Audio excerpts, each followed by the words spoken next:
me just jump in and talk about sort of some of the current events around Hurricane Michael, because there were sort of real concerns about it stalling production. So about 40% of Gulf oil production was meant to be impacted. Now there seems to be a non-event around the hurricane. What do you make of the price action and potential of more storms to come and impacting the trade? We just have to wait and see. I mean, yes, there was 40% of Gulf of Mexico, but most of U.S. production, the vast majority, is onshore production. So I think there was a bit of a bid up in prices with an expectation of infrastructure being hit. And then when that was not going to happen, we got a bit of a sell-off, plus a very large inventory build yesterday in the U.S.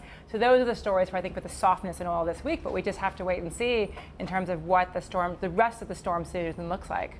Is it a bit of a storm in the sense that you've got these around sanctions coming in, and then you've got activity around storms around the Gulf of Mexico, just putting more pressure perhaps in the price than you would typically see with two major events at once? I would say more what the perfect storm is really the situation with Venezuela continuing to decline at such a rapid rate. I mean, entry to exit this year, Venezuelan production could be down 1 million barrels. So to me, that is the difficult backdrop that President Trump has when he's trying to basically take Iranian exports down to zero. Now, he's not going to get to zero, but you're going to be a situation where more than 1 million barrels of Iranian exports are likely to be off this market by year end, and those losses will compound going into next year, because the Trump administration says these are not waivers. You have to show a significant reduction in order to get an exemption. So India will have to show that they are cutting their imports probably by 50% by November 4 in order to get an exemption.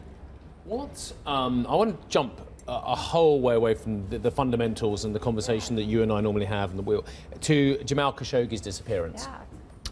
Can this have ramifications for the oil market? Because the US are seemingly very close to Saudi Arabia at the moment. But Khashoggi, to paraphrase, was a contributor to the Washington Post as well. He's gone missing, and there are two very different sides to this story as well. Could this exacerbate tension between Saudi Arabia and the United States? I think it is absolutely exacerbating tension between Saudi Arabia and the United States. I mean, they have a very close partnership between the White House and Mohammed bin Salman, the Crown Prince. But President Trump was out there yesterday demanding answers on Khashoggi's disappearance. He is a U.S. resident. He has a large number of friends and a fan base in Washington, D.C. He's, was there for years. He worked at the Saudi embassy for Prince Turki Al Faisal. So he is somebody who is well known in Washington. I would tell you to look to Congress, look to congressional action on Saudi Arabia. You have a number of Republican senators. Bob Corker, chairman of the Foreign Relations Committee, very critical of Saudi Arabia this week. There are discussions about putting blocks on sales of arms to Saudi Arabia. So I actually don't think this is going to be an oil story. I think this will be a defense and aerospace story. Hey everybody, it's Hadley Gamble from our new CNBC Middle East Bureau in Abu Dhabi. Thanks for stopping by. Now, to watch more, you can try one of the videos that just popped up on your screen. And don't forget to subscribe.